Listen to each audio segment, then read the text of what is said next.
পুরো মধ্যপ্রাচ্য জুড়ে বাজছে তৃতীয় বিশ্বযুদ্ধের দামামা। একে একে আগ্রাসী হয়ে উঠছে ইহুদিবাদী ইসরায়েল। আর এই আগ্রাসী ইহুদিবাদী ইসরায়েল এমন এক কাণ্ড করেছে যা শুনলে মুসলমানদের কলিজা কেঁপে উঠবে। মুসলমানরা আর বসে থাকতে পারবে না। যে প্রকৃত ইমানদার সে কখনোই বসে থাকতে পারবে না। উত্তর গাজার বানি সালে মসজিদে ঢুকে ইসরায়েলি সেনারা পবিত্র কোরআনের পৃষ্ঠা ছিঁড়ে তাতে আগুন ধরিয়ে দিয়েছে এবং সে দৃশ্য ভিডিও করে প্রচারও করেছে। এই ভয়ঙ্কর দৃশ্য দেখে যেসব মুসলমানদের টনক নড়েনি তাদের ইমানের মারাত্মক ঘাটতি রয়েছে। আর এসব দৃশ্য দেখে কিছু কিছু মুসলমান বেদম চটেছে ইসরায়েলের বিরুদ্ধে। তবে ইসরায়েলকে বাঁচাতে বড় শয়তান যুক্তরাষ্ট্র বেঁধেছে নানা ধরনের ফন্দি। কিন্তু ইসরায়েলকে চরম শিক্ষা দিতে বদ্ধপরিকর ইরান, হুতি, হিজবুল্লাহ, হামাস সহ ইরাকের মিলিশিয়া বাহিনী। আর এরই মধ্যেই আমাদের হাতে এসে পৌঁছেছে গুরুত্বপূর্ণ আন্তর্জাতিক সংবাদ। শুরুতেই জানিয়ে দিব এই সংবাদগুলোর শিরোনাম। পশ্চিম তীরে স্বয়ংক্রিয় প্রতিরোধ বাহিনীর পরিসংখ্যান নিয়ে ইহুদিবাদী মিডিয়ার আতঙ্ক।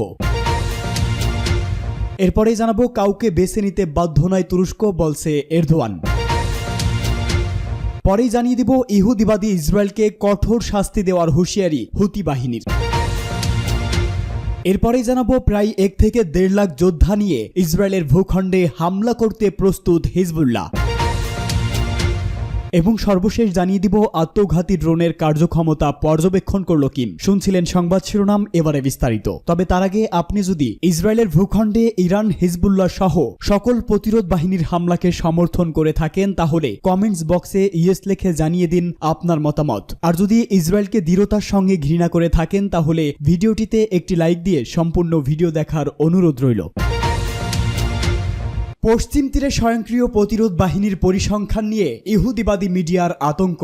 অধিকৃত জর্ডান নদীর পশ্চিম তীরে অবৈধ ইহুদিদের বিরুদ্ধে ফিলিস্তিনি যোদ্ধাদের প্রতিরোধ অভিযান তীব্র হওয়ার সঙ্গে সঙ্গে ইহুদিবাদী মিডিয়া এই এলাকায় স্বয়ংক্রিয় প্রতিরোধ ব্যাটালিয়নের সংখ্যা নিয়ে উদ্বেগ প্রকাশ করেছে। পশ্চিম তীরে ইহুদিবাদী সামরিক হামলার চতুর্থ দিনে ফিলিস্তিনি প্রতিরোধ সংগঠনগুলো যখন প্রতিরোধ করছে এবং আগ্রাসীদের উপর প্রচণ্ড আঘাত হানছে, তখন ইহুদিবাদী সূত্রগুলো জর্ডান নদীর পশ্চিম তীরে স্বয়ংক্রিয় প্রতিরোধ সেলের পরিসংখ্যান সম্পর্কে উদ্বেগজনক তথ্য তুলে ধরেছে। ইহুদিবাদী মিডিয়া স্বীকার করেছে যে 23টি প্রতিরোধ ব্যাটালিয়ন বর্তমানে পশ্চিম তীরে স্বয়ংক্রিয় রয়েছে, যা গাজা উপত্যকার ব্যাটালিয়নের সংখ্যার চেয়েও দ্বিগুণ। একই সময়ে আল আকসা শহীদ ব্যাটালিয়ন, আল কুদস ব্যাটালিয়ন এবং জেনিনে আল মুজাহিদিন ব্যাটালিয়ন ঘোষণা করেছে যে তারা চলমান সংঘাতময় পরিস্থিতিতে বিভিন্ন ফ্রন্টে ইহুদিবাদী আগ্রাসীদের বিরুদ্ধে লড়াই করছে এবং বন্দুক ও বিস্ফোরক দিয়ে ইহুদিদের লক্ষ্য করে পাল্টা প্রতিরোধ গড়ে তুলছে। এছাড়াও স্থানীয় মিডিয়া জেনিনের পশ্চিমে অবস্থিত বরকিন শহরে দখলদার ইহুদিবাদী সেনাবাহিনী এবং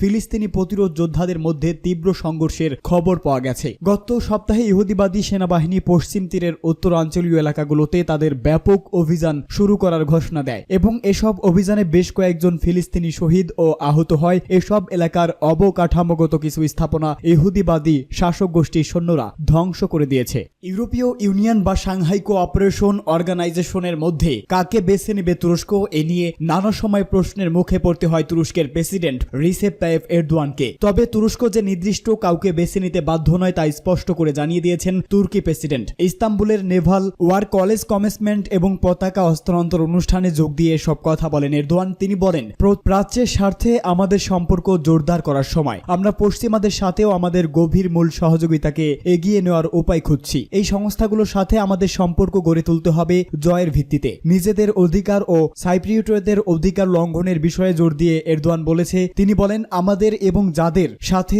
আমরা একসাথে বসবাস করছি তাদের মধ্যে সীমানা রয়েছে। শতাব্দীর আগে যেটা ছিল মানে ওই নয় যে আমরা আমাদের হৃদয়ে ভূগোল থেকে বিচ্ছিন্ন হয়ে যাব। তিনি আরো বলেন, কেউ আমাদের এসব লক্ষ্যকে স্বপ্ন বলতে পারে, কেউ কেউ ব্লু হোমল্যান্ডকে একটি রূপকারের মতো দেখতে পারে, কেউ কেউ এই দুঃসাহসিক কাজ করার জন্য আমাদের দেশের দৃষ্টিভঙ্গি সীমাবদ্ধ করার চেষ্টা করতে পারবে। এরদোয়ান এরপর বলেন, এমন লোকও থাকতে পারে যারা প্রশ্ন করে লিবিয়া, সোমালিয়া, কাতার, ইরাক, বলকান, এশিয়া বা আফ্রিকায় তুর্কি কি করছে। অতীতে, আজ এবং আগামীকালের মতো যারা তুরস্কের দৃষ্টিভঙ্গি এবং সংগ্রামের অস্তিত্বকর পরিস্থিতিতে পরে আমরা তাদের কোনো কথাই শুনব না। আমরা কখনোই দিগন্ত থেকে চোখ সরিয়ে নেব না।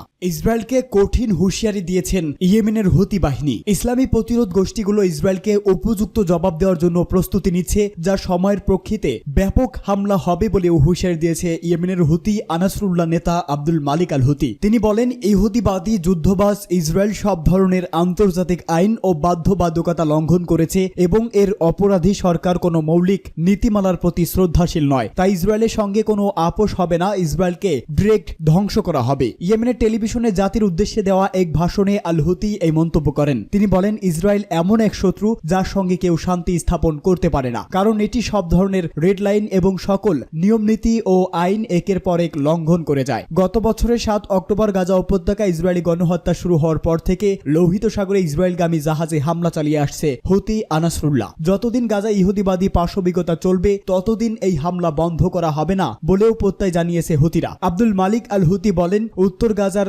বানি শামে মসজিদে ঢুকে ইসরায়েলি সেনারা পবিত্র কোরআনের পৃষ্ঠা ছিঁড়ে তাতে আগুন ধরিয়ে দিয়েছে এবং সে দৃশ্য ভিডিও করে প্রচারও করেছে। তিনি বলেন, এই ভয়ঙ্কর দৃশ্য দেখে যে সব মুসলমান এখনো চুপ থাকবে, চুপ করে বসে থাকবে, বুঝতে হবে তাদের মারাত্মক ইমানের ঘাটতি রয়েছে। ইয়েমেনের হুতি নেতা বলেন, ইসরায়েল যে পর্যায়ে পাশবিকতা ও নৃশংসতা চালাচ্ছে তা গোটা আন্তর্জাতিক সময়ের জন্য অবমাননাকর। এদিকে ইয়েমেনের হুতি নেতা বলেন, ইসরায়েল যে পর্যায়ের পাশবিকতা ও নৃশংসতা চালাচ্ছে তা গোটা আন্তর্জাতিক সমাজের জন্য অবমাননাকর। এ সময় তিনি বলেন, ইহুদিবাদী ইসরায়েল ও তার কসাই খ্যাত নেতানিয়াহুকে সম্পূর্ণভাবে নির্মূল না করা পর্যন্ত হুতি বাহিনী থামবে না। হামাস হামলা চালানোর পর থেকেই ইসরায়েলে হামলা শুরু করেছে লেবাননের সশস্ত্র গোষ্ঠী হিজবুল্লাহ। সহিংসতার মাত্রা বেড়েছে ইসরায়েল লেবানন সীমান্তে। হিজবুল্লাহর অর্থ আল্লাহর দল। 80 দশকের শুরুর দিকে হিজবুল্লাহ গঠন করেছিল ইরানের রেভলিউশনারি গার্ড। উদ্দেশ্য ছিল লেবাননের ইসলামিক আন্দোলনের প্রসার ও সেখানে হামলা করা ইসরায়েলিদের সঙ্গে লড়াই। মূলত শিয়া মুসলমানদের নিয়েই গঠিত হিজবুল্লাহ ইসরায়েলের সঙ্গে সবচেয়ে বড় আকারে যুদ্ধ করেছে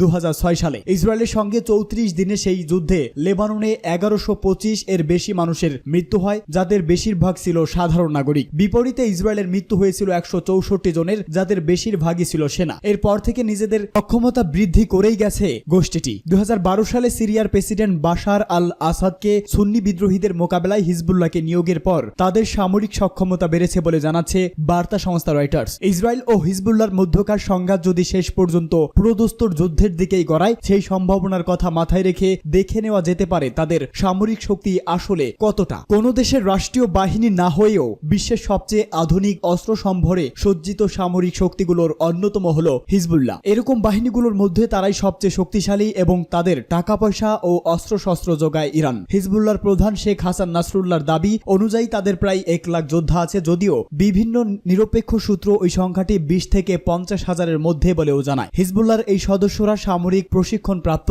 এবং তাদের যুদ্ধের অভিজ্ঞতাও আছে অনেক বেশি। তাদের অনেকেই সিরিয়ার গৃহযুদ্ধেও লড়াই করেছে। তবে হিজবুল্লাহ সম্ভারে বিমান ও রণতরী বিধ্বংসী মিসাইল আছে বলেও ধারণা করা হয়। এছাড়া বেশ কিছু গাইডেড মিসাইল ও 1 থেকে 1.5 লাখের মতো মিসাইলও রয়েছে তাদের হাতে। সেগুলো ইসরায়েলের অনেক ভিতরে গিয়ে আঘাত হানতে সক্ষম। গাজা ভূখণ্ডে হামাসের হাতে যে ধরনের অস্ত্রশস্ত্র আছে তার তুলনায় হিজবুল্লাহর এই অস্ত্র ভান্ডার অনেক গুণ বেশি ও আধুনিক বিধ্বংসী। আত্মঘাতী ড্রোনের কার্যক্ষমতা পর্যবেক্ষণ করল কিম। উত্তর কোরিয়ার নেতা কিম জং উন নিজের তৈরি আত্মঘাতী ড্রোনের কার্যক্ষমতা তদারকি করেছেন। রাষ্ট্রীয় সংবাদ মাধ্যম KCNA উদ্ধৃত করে এই খবর দিয়েছে অনলাইন আল জাজিরা। এতে বলা হয়, উত্তর কোরিয়ার গণমাধ্যম থেকে প্রকাশিত ছবিগুলোতে দেখা গেছে এক্স অধিকৃত একটি সাদা ড্রোন যুদ্ধে ব্যবহৃত দক্ষিণ কোরিয়ার K2 মডেলের ট্যাঙ্কের মতো একটি লক্ষ্যবস্তুতে আঘাত হানে এবং সেটিকে উড়িয়ে দেয়। পর্যবেক্ষণের সময় কিমের চারপাশে তার উপদেষ্টারা উপস্থিত ছিলেন। ওয়াশিংটন এবং সিওলের সাথে ক্রমবর্ধমান উত্তেজনার মধ্যে তার দেশের